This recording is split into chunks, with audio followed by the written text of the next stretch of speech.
In today's video, I'm going to teach you how to move lead through HubSpot CRM.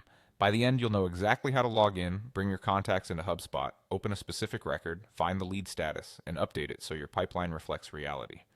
Start by signing into your HubSpot account. Use your standard login method and make sure you're on the correct account if you work across multiple portals.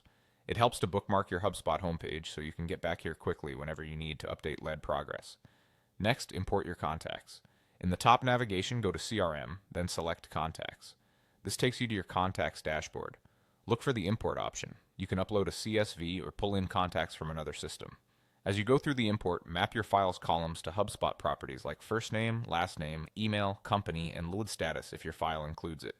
Accurate mapping is key. Getting this right up front saves cleanup later and can place contacts directly into the correct status upon import. When you're done, confirm the summary and finish the import.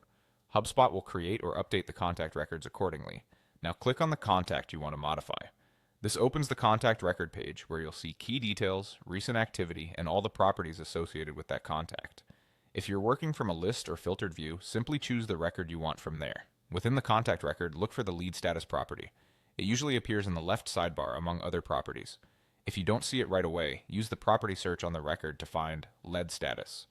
This field indicates where the lead sits in your qualification or outreach process. Common options include new, in progress, open deal, and unqualified, though your team may have customized values. To move the lead forward, click the lead status field and select the appropriate value, such as changing it from new to in progress. The change saves automatically, and you'll often see that update reflected immediately in lists, reports, and any workflows tied to that property.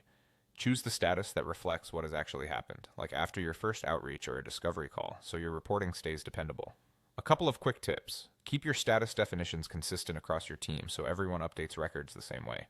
If you have many records to adjust, consider using bulk edits from the contacts view to save time. And remember, lead status is different from lifecycle stage, which tracks broader customer journey milestones. That's it. You've logged in, imported contacts, opened a record, located lead status, and updated it to reflect progress.